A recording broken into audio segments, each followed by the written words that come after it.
Sir, ఈ రోజు evidence start చేసే కేసులో అక్యూస్డ్ సిస్టర్. ఓ, కేసు డీటెయిల్స్ అంతా నేర్పించావా? అదే రాజు అనబడే మీ బ్రదర్ చంపబడింది అంటున్న విలాసిని, ఐఎమ్ రైట్? ఏమంటున్నారు? లేదు లేదు లేదు, మీ బ్రదరు అనబడే రాజన్ చంపాను అనబడే విలాసిని దగ్గర తను గొడవ చేయటమో చంపడానికి ప్రయత్నించటమో అటువంటిది ఏది మీరు చూడలేదు, అంతే. దానికి వాడు ఎవరిని హత్య చేయలేదు సార్. ఆ రోజు తేలిక జరిగిన ఓ విషయమే. అది కోర్టులో నేను చూసుకుంటాను. ఆ ఆపోజిట్ అడ్వకేట్ ఏది అడిగినా సరే మేము ఏది చూడలేదు, మాకేమీ తెలియదు అని మీరంటే సంభవం జరిగినప్పుడు మీరు ఎక్కడ ఉన్నారు? ఇంట్లో. అక్క, మీరు ఆ సమయంలో మీ భర్తతో పాటు సినిమా చూడడానికి వెళ్ళారు. ఏ సినిమాకి? చింతపండు. అలాంటి సినిమా ఒకటి ఉందా? కొంచెం అలా ఊహించుకో. ఊరికే అనుకోవాలంటే మహాలక్ష్మి థియేటర్ అయితే బాగుంటుంది. మళ్ళీ ఆ థియేటర్కి వెళ్ళి సినిమా చూస్తే ఎలా ఉంటుంది? అయ్యే, తమిళ సినిమాకి అసలు నేను రాను. మనం ఏదైనా తెలుగు సినిమాకి వెళ్దాం. అయ్యో, ఎక్కడి నుంచి పట్టుకొచ్చావురా? సార్, నేను లివి మావేని. ఏంటది? రాజని యొక్క బామర్ది లివి బావా. దీంతో పాటు ఇంకోటి సినిమాకి వెళ్ళింది, దాని మొగుడు.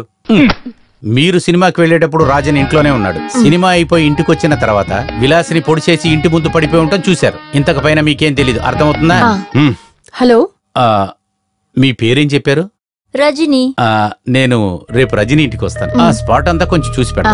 తర్వాత నేను లేటుగానే వస్తాను. నైట్ పక్కన ఉన్న వాళ్ళకి ఎవరికి తెలియనిక. రాత్రి మీరు అక్కడ ఉంటారుగా? ఓకే. కానీ సాక్ష్యం చెప్పే అమ్మాయి ఇల్లు కాస్త దూరంగానే ఉంది. మా ఇంట్లో ఏం జరిగినా అసలు తనకి తెలియదు. అసలు సమస్య లేదు. భావన, నేను ఇక్కడ కేసు డిస్కస్ చేస్తున్నాను. నువ్వేనా చెప్పాలా అవసరంగా? రాత్రి ఎవ్వరు లేని సమయంలో చూడ్డానికి వెళ్ళానని చెప్పావు కదా. వెళ్ళేటప్పుడు 4756 రూపాయల చిరి తీసుకెళ్ళడం మర్చిపోకు. సరియా?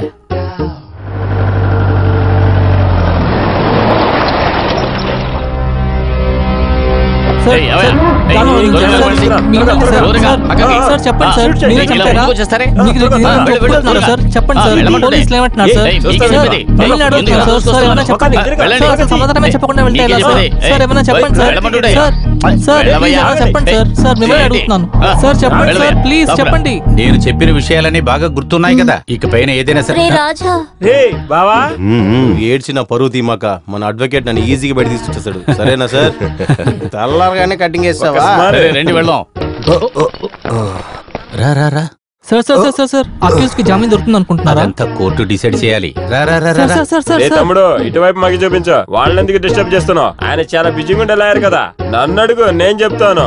నా బావే కదా చంపింది. అదంతా నేనే కదా నేరుగా చూశాను. ఏదో ఒకటి వాగుతూ దొరికే జామీన్ కూడా వదులుకోమాకండి. Please madam.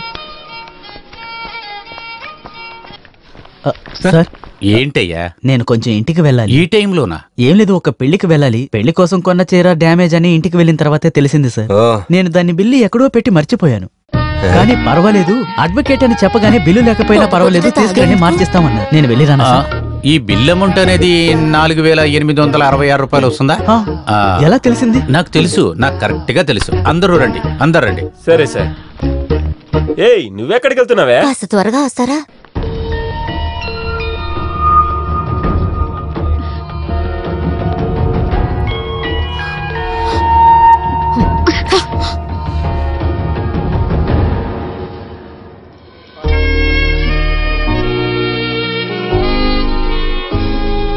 ఎవరి మీద ఇంత కోపం?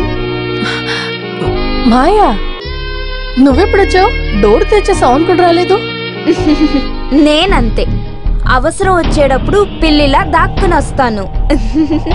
మనోజ్ తో గొడవ పడుతున్నావు కదా? లేదు, ఇది ఊరికే ఫోన్ లో. ఇక్కడ చూడవే, ఇందులో దాక్కోడానికి తడపడడానికి ఏదీ లేదు. నువ్వు చదువుకున్నావు కదా. ఒకరిని ఒకరు నమ్మకం లేకుండా ఇద్దరు చచ్చేంత వరకు నటించడమే పెళ్లి. దానికి ముందు ఒంటి అవసరాలు తీర్చుకోవడమే సంతోషంగా ఉన్నట్టు నటిస్తారు, కాపురం చేస్తారు, పిల్లల్ని కంటారు, వాళ్ళే పెంచుకుంటారు. కానీ ఎప్పుడు చూసినా గొడవ పడుతూనే ఉంటారు. నాలా బుద్ధి కలిగిన ఆడవాళ్లు నటించక నచ్చక చాలా రోజులు ఆ ప్రోగ్రాం కోసం వెయిట్ చేయకుండా బయటపడతాం, సొంత జీవితాన్ని ఎంచుకుని. అయితే నువ్వు ఇంకా లీగల్ గా డివోర్స్ అవ్వలేదు. ఈ మగవాళ్ళు చేస్తున్న చీప్ నాటకాలున్నాయే, ఎప్పుడో ఒకసారి టీ తాగడానికి టీ ఎస్టేటే కొనాలా? అప్పుడప్పుడు అమ్మాయిలు కామెడీగా కూడా చెప్తారు. సరే నీకేనా తీసుకురా. ఏమీ వద్దు, ముందు మీ ఇంటిని చూస్తాను. లోపలికి రా. అది నా రూమ్. ఓ, నీ రూమ్? నా ప్రత్యేకమైన ప్రపంచం. ఆ సమాచారం ఏంటో ఇప్పుడు మనం చూద్దాం. నాకు నచ్చినవన్నీ ఇక్కడే ఉన్నాయి. అదేంటి? అది చూసావా? దానికి కారణం ఏంటో అండ్ ఇదిగో చాలా ఇది నా బాగుంది. లైబ్రరీ. ఇంత పెద్ద రూమా? ఏం జరిగింది? ఈ బుక్ చదివావా? ఓ, అలాగా? ప్రారంభించారు.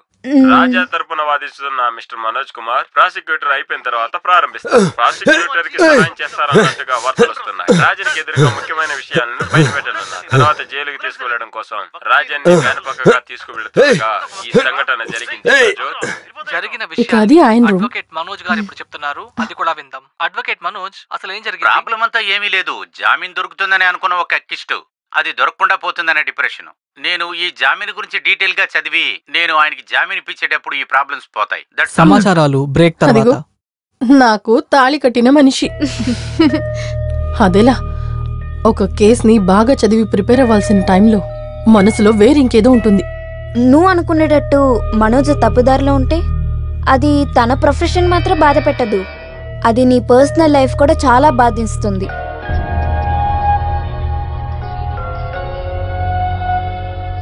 ఛే, ఇదంతా అది కాదు నాన్న. ఇంటి నుంచి బయటకు వచ్చేటప్పుడు ఏ ప్రాబ్లం లేకుండా పంపించిన భావనే కదా. నేను ఆఫీస్కి వెళ్లి చేరిన వెంటనే ఫోన్ల మీద ఫోన్ చేసి తన పాటికి తను తిడుతూనే ఉంది. కోర్టు లోపలికి వెళ్ళినా ఇదే పరిస్థితి. అటువంటి పరిస్థితిలోనే లోపలికి క్రాస్ కోసం పిలిచారు. ఈ అమ్మాయి ఇలా ఆలోచిస్తోందేమిటా అని నాకు కొంచెం కూడా అర్థం కాలేదు. అంటే మీ తల్లి కొడుకులిద్దరు కలిపి చెప్పేది తను ఇలా ఆలోచిస్తుందేంటా అని, అంతేగా? తను ఎప్పుడూ ఆలోచిస్తూ ఉంటుంది.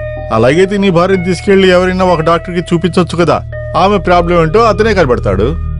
నిజమే, నేను కూడా దాని గురించి ఆలోచిస్తున్నా. ఏం చెప్పి తీసుకువెళ్ళాలని. తెలిసిందంటే తను వస్తుందనుకుంటున్నారా?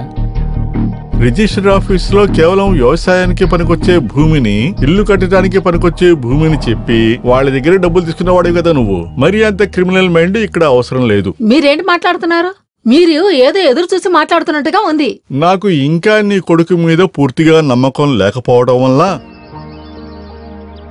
నీ భార్య చెప్పింది నిజమని నిరూపించడానికి నాకు నీ అఫిడియేట్ మాత్రమే సరిపోదు మనోజ్. దానికి కావలసిన ఆధారాలతో నువ్వురా, అప్పుడు నేను నీకు సపోర్ట్ చేస్తాను.